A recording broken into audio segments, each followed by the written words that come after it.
Hello बच्चों, आज की वीडियो में करने वाले हैं कक्षा 9 में पूरक परीक्षा 2024-25 विशेष सामाजिक विज्ञान सोशल साइंस का असली प्रश्न पत्र लेकर आ चुके हैं। हिंदी और इंग्लिश मीडियम से है, जो कि आपका 17 अप्रैल को होने वाला है। सो बच्चों, आपको बिल्कुल भी टेंशन नहीं लेना है। आपने यदि इस वीडियो को शुरू से लेकर लास्ट तक वॉच कर ले तो 100% गारंटी है कि आपके 75 में 75 नंबर आने वाले हैं। आपको एक भी नंबर कहीं पास का कटने वाला नहीं है, क्योंकि बच्चों आपको असली क्वेश्चन पेपर का पूरा सोल्यूशन इस वीडियो पर प्रोवाइड करवाया जाएगा। सो आपको वीडियो लाइक करना, चैनल को सब्सक्राइब करना है और वीडियो को ज़्यादा से ज़्यादा बच्चों को भी शेयर कर देना है। चलिए बच्चों, बिना टाइम वेस्ट किए हम आपको दिखाने वाले क्वेश्चन नंबर फर्स्ट से। सो यहाँ पे देखिए, सबसे पहले यहाँ पे हमारे सामने प्रश्न 1 है। निम्नलिखित प्रश्नों में से सही विकल्प का चयन कर लिखिए। इसका पहला क्वेश्चन है, भारत किस महाद्वीप का हिस्सा है? इसका आंसर हो जाएगा ऑप्शन नंबर बा, एशिया। दूसरा प्रश्न है, इलाहाबाद में किन नदियों का संगम स्थल है? तो इसका आंसर करना है ऑप्शन नंबर आ, गंगा और यमुना। तीसरा प्रश्न है, प्रथम विश्व युद्ध कब लड़ा गया था? इसका भी आंसर हो जाएगा ऑप्शन नंबर आ, 1914 से 1918 के बीच। प्रश्न चौथा है, संविधान के प्रारूप कमेटी के अध्यक्ष कौन थे? इसका आंसर करना है ऑप्शन नंबर बा, डॉक्टर भीमराव अंबेडकर। पांचवा क्वेश्चन है, भूमि मापने की इकाई क्या है? इसका आंसर हो जाएगा ऑप्शन नंबर द, हेक्टेयर। छठवां क्वेश्चन है, बंगाल में किस वर्ष अकाल पड़ा था? इसका आंसर हो जाएगा ऑप्शन नंबर आ, 1943। तो बच्चों, यहाँ पे पहला प्रश्न कंप्लीट हो चुका है अपना, इसका आप लोग स्क्रीनशॉट ले लीजिए। अगला क्वेश्चन देखिए, यहाँ पे हमारे सामने प्रश्न 2 है, रिक्त स्थानों की पूर्ति कीजिए। फर्स्ट क्वेश्चन है, ब्रह्मपुत्र नदी को तिब्बत में सांगपो नाम से जाना जाता है। दूसरा प्रश्न है, कार्ल मार्क्स ने दास कैपिटल नामक ग्रंथ की रचना की थी। तीसरा प्रश्न है, लोकतंत्र नागरिकों का गरिमा और स्वतंत्रता बढ़ाता है। चौथा प्रश्न है, पालमपुर से दूध को गांव के निकट रायगंज में बेचा जाता था। पांचवा प्रश्न है, 2011 की जनगणना के अनुसार भारत में साक्षरता दर 74.04% थी। छठवां क्वेश्चन है, मतदान करने वाले को मतदाता कहा जाता है। तो बच्चों, यहाँ पे दूसरा प्रश्न भी अपना कंप्लीट हो चुका है, इसका भी आप लोग स्क्रीनशॉट ले लीजिए। इसके आंसर आपको अच्छे से याद कर लेने हैं। नेक्स्ट देखिए, यहाँ पे प्रश्न 3 है, निम्नलिखित जोड़ियों का सही मिलान कर लिखिए। एक साइड है आ, दूसरे साइड है बा। फर्स्ट क्वेश्चन है, महानदी, इसका आंसर करना है छत्तीसगढ़ में है। दूसरा है ड्यूमा, इसका आंसर हो जाएगा रूस की संसद को ड्यूमा कहा जाता है। तीसरा प्रश्न है, देश का सर्वोच्च कानून, इसका आंसर हो जाएगा बच्चों संविधान। चौथा है, निर्धनता रेखा का आकलन, इसका आंसर हो जाएगा राष्ट्रीय परिदृश्य सर्वेक्षण संगठन। पांचवा प्रश्न है, राष्ट्रीय खाद्य सुरक्षा अधिनियम 2013 में पारित किया गया था। छठवां क्वेश्चन है, चुनाव आयोग का कार्यकाल, इसका आंसर हो जाएगा बच्चों 6 वर्ष का होता है। तो यहाँ पे तीसरा प्रश्न भी कंप्लीट हो चुका है, इसके आंसर आपके सामने लिखे हुए हैं, इसका आप लोग स्क्रीनशॉट ले लीजिए। अगला प्रश्न देखिए बच्चों, अगले पेज पर दिया गया है। यहाँ पे हमारे सामने प्रश्न 4 है। निम्नलिखित प्रश्नों के उत्तर एक शब्द एक वाक्य में लिखिए। पहला क्वेश्चन है, शीतलहर क्या है? इसका आंसर लिखना हमें, ऐसी मौसम की स्थिति है जिसमें तापमान में अचानक और काफ़ी गिरावट होती है, जिससे सर्दी बहुत बढ़ जाती है, शीतलहर कहलाती है। दूसरा प्रश्न है, भारत का जनसंख्या घनत्व कितना है? इसका आंसर करना 382 व्यक्ति प्रति वर्ग किलोमीटर। तीसरा प्रश्न है, युंग फोक का क्या काम था? तो इसका आंसर होगा नाजी युवा संगठन था। चौथा प्रश्न है, नेल्सन मंडेला किस देश के राष्ट्रपति थे? तो इसका आंसर हो जाएगा दक्षिण अफ्रीका। पांचवा प्रश्न है, कार्यशील पूंजी का एक उदाहरण लिखिए। तो इसका आंसर हो जाएगा बच्चों बिक्री। छठवां प्रश्न है, बीपीएल कार्ड किस वर्ग के लोगों को प्रदान किया जाता है? तो इसका आंसर हो जाएगा गरीबी रेखा के नीचे के परिवारों को बीपीएल कार्ड प्रदान किया जाता है। तो बच्चों, यहाँ पे चौथा प्रश्न भी अपना कंप्लीट हो चुका है, इसका आप लोग स्क्रीनशॉट ले लीजिए।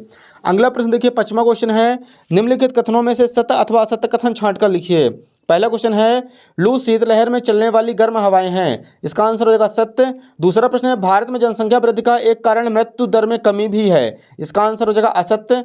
तीसरा प्रश्न है, भारत की जनसंख्या प्रतिवर्ष 5 वर्ष में की जाती है, तो इसका ये आंसर हो जाएगा सत्य।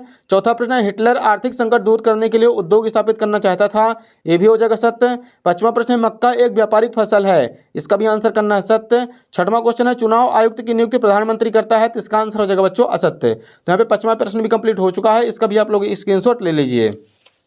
अगला प्रश्न देखिए बच्चों, यहाँ पे हमारे सामने प्रश्न 6 है, भारत के 3 और विस्तृत जल राशियों के नाम लिखिए। तो इसका आंसर आप लोग यहाँ पे देख सकते हैं। सबसे पहले हेडिंग डालना, उत्तर क्रमांक 6, भारत के 3 और विस्तृत जल राशियों के नाम हैं, पूर्व में बंगाल की खाड़ी, पश्चिम में अरब सागर और दक्षिण में हिंद महासागर।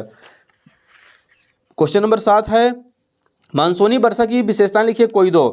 इसका आंसर देखिए, यहाँ पे पहली विशेषता हो जाएगी, मानसूनी वर्षा कृषि के लिए बहुत अहम है। दूसरा पॉइंट लिखना है, मानसूनी वर्षा अनिश्चित होती है। प्रश्न 8वां है, सदाबहार वन और पर्णपाती वनों में 2 अंतर लिखिए। आप लोगों को इसका अथवा करना है, नीम और तुलसी के एक एक औषधीय उपयोग लिखिए। तो यहाँ पे देखिए, नीम शरीर की गंदगी साफ करता है और तुलसी लीवर को मजबूत बनाती है। तो हो जाएगा उत्तर क्रमांक 8वां का अथवा। अगला प्रश्न 9वां है, मैंग्रोव वन की कोई 2 विशेषताएं लिखिए। तो यहाँ पे देखिए बच्चों, इसका आंसर पहला हो जाएगा, मैंग्रोव वनों में कई तरह के पेड़ हैं और झाड़ियाँ होती हैं। दूसरा पॉइंट, मैंग्रोव वनों में कई तरह के जीव जंतु पाए जाते हैं। अगला प्रश्न 10वां है, जैकोबिन क्लब के सदस्य कौन थे? तो इसका आंसर यहाँ पे देखिए हमें लिखना है, जैकोबिन क्लब के सदस्य मुख्यतः छोटे दुकानदार तथा कारीगर जैसे जूता चप्पल बनाने वाले और नौकर व दिहाड़ी मजदूर आदि थे जो समाज के कम श्रमसाध्य हिस्से में आते थे। तो ये जगह बच्चों 10वीं का आंसर, इसका भी आप लोग स्क्रीनशॉट ले लीजिए। अगला प्रश्न देखिए बच्चों, अगले पेज पर दिया गया, यहाँ पे हमारे सामने प्रश्न घेरा है, खूनी रविवार की घटना क्या थी? तो इसका आंसर यहाँ पे देखिए सबसे पहले लिखना हमें, रूस के सेंट पीटर्सबर्ग में 22 जनवरी 1905 को हुई थी।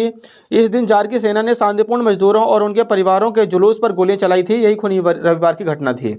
अगला प्रश्न 12 है, युद्ध से जंगल क्यों प्रभावित होते हैं? तो यहाँ पे देखिए बच्चों इसका आंसर लिखना हमें, युद्ध के समय जंगलों में आग लग सकती है जिससे वनस्पति और जीव जंतु नष्ट हो जाते हैं। अगला प्रश्न 13 है, वयस्क मताधिकार का क्या काम है, क्या होता है? तो इसका आंसर लिखना है, सभी नागरिकों जो 18 वर्ष और उससे अधिक उम्र के हैं उनकी जाति या शिक्षा, धर्म, प्रजाति आदि परिस्थिति के बावजूद वोट देने का अधिकार प्राप्त है, वयस्क मताधिकार कहलाता है। तो हो जाएगा 13 का आंसर। प्रश्न 14 है, पंथ निरपेक्ष संविधान क्या है? इसका आंसर देखिए बच्चों, भारत सरकार धर्म के मामले में तटस्थ रहेगी और सभी धर्मों के प्रति निष्पक्षता का भाव रखेगी, यही धर्मनिरपेक्षता का आशय है।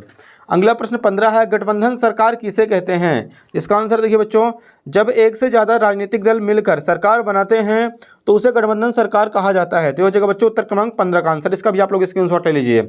अगला प्रश्न 16 है बच्चों, अर्थव्यवस्था के तृतीयक क्षेत्र से आप क्या समझते हैं? तो इसका आंसर देखिए यहाँ पे, अर्थव्यवस्था का तृतीयक क्षेत्र सेवाओं का उत्पादन करने वाला क्षेत्र है, इसे सेवा क्षेत्र भी कहा जाता है।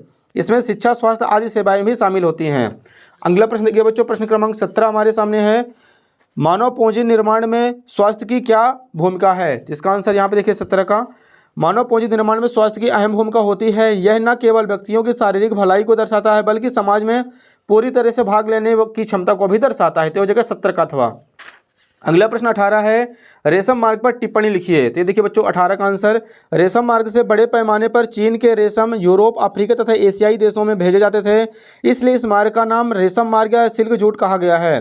रेशम मार्ग के जरिए रेशम, चाय, भारतीय मसाले, कपड़े, कीमती पत्थर, सोना, चांदी, शराब आदि का व्यापार होता था। रेशम मार्ग द्वारा संस्कृति, भाषा और विचारों का भी आदान प्रदान होता था। रेशम मार्ग एक महत्वपूर्ण ऐतिहासिक व्यापार मार्ग था। मार्को पोलो ने रेशम मार्ग से यात्रा करके चीन पहुंचे थे और वहां की सभ्यता को देखे थे। तो हो जाएगा बच्चों उत्तर क्रमांक 18 का आंसर, एंड इसका भी आप लोग स्क्रीनशॉट ले लीजिए। अगला प्रश्न 19 बच्चों एकदम सिंपल है, आसान है। औपनिवेशिक सरकार ने बेकार भूमि को कृषि योग्य बनाने के लिए क्या योजना बनाई थी? इसका आंसर आप लोग यहाँ पे देख सकते हैं। 19 का आंसर हमें लिखना है, ऐसी जमीन जिसमें ना कोई लगान मिलता था और ना ही उत्पादन होता था को अंग्रेजों को बेकार माना तथा उसे कुछ खास लोगों को दे दी गई थी और कृषि कार्य हेतु उन्हें प्रोत्साहित किया गया था। कुछ लोगों को गांव का मुखिया बना दिया गया ताकि वे उस जमीन पर खेती कार्य को ठीक ढंग से करवाएं। यह जमीन चरवाहों की थी जिनका चरवाहे नियमित रूप से इस्तेमाल किया करते थे। तो जाएगा बच्चों उत्तर क्रमांक 19 का आंसर। अगला प्रश्न 20 देखिए, भारत के राष्ट्रपति को कौन कौन सी शक्तियां प्राप्त हैं? इसका अथवा आपको करना है, प्रधानमंत्री पद के लिए क्या योग्यताएं होनी चाहिए? तो यहाँ पे लिखना है, प्रधानमंत्री पद के लिए निम्न योग्यताएं होनी चाहिए। पहला हो जाएगा वह भारत का नागरिक हो। दूसरा पॉइंट वह कम से कम 25 वर्ष की आयु पूर्ण कर चुका हो। तीसरा पॉइंट वह लोकसभा का सदस्य होना चाहिए। चौथा पॉइंट हो जाएगा वह किसी सरकारी लाभ के पद पर ना हो। तो हो जाएगा बच्चों उत्तर क्रमांक 20 का अथवा, एंड इसका भी आप लोग स्क्रीनशॉट ले लीजिए। अगला प्रश्न देखिए बच्चों, प्रश्न क्रमांक 21 हमारे सामने है, भारत के मानचित्र में निम्नलिखित को दर्शाइए। मालवा का पठार, लक्षद्वीप, चिल्का झील, कंचनजंगा। तो ये आप लोगों से बन जाएगा, आसान है मानचित्र बनाना। प्रश्न 22 देखिए बच्चों, भारतीय संविधान द्वारा नागरिकों को कौन कौन से मौलिक अधिकार दिए गए हैं, किन्हीं चार को समझाइए। तो इसका आंसर यहाँ पे देखिए लिखेंगे, भारतीय संविधान द्वारा नागरिकों को निम्न मौलिक अधिकार दिए गए हैं। पहला हो जाएगा समानता का अधिकार। इस अधिकार के द्वारा प्रत्येक नागरिक को कानून के समक्ष समानता तथा भेदभाव, अस्पृश्यता और उपाधियों का अंत कर दिया गया है। सरकारी नौकरियों में बिना धर्म, जाति, लिंग आदि का भेदभाव किए समानता है। दूसरा पॉइंट लिखना है स्वतंत्रता का अधिकार। स्वतंत्रता के अधिकार के अंतर्गत नागरिकों को भाषण देने तथा विचार प्रकट करने, देश में किसी भी स्थान पर घूमने फिरने आदि की स्वतंत्रता है। तीसरा पॉइंट हो जाएगा बच्चों शोषण के विरुद्ध अधिकार।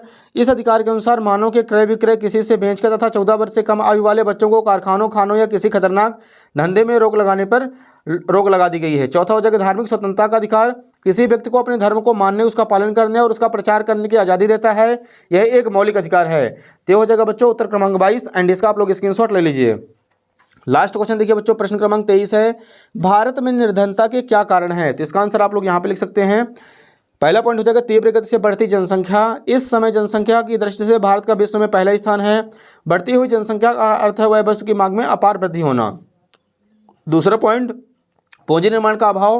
पूंजी निर्माण आर्थिक विकास की आधारशिला है, परंतु पूंजी निर्माण की दर भारत में अपेक्षाकृत कम है। तीसरा पॉइंट लिखना बच्चों में बेरोजगारी। निर्धनता का एक प्रमुख कारण बेरोजगारी है। देश में बेरोजगारी की समस्या एक व्यापक और भीषण है। बेरोजगारों की संख्या निरंतर बढ़ रही है, जो निर्धनता के लिए एक उत्तरदायी कारण है।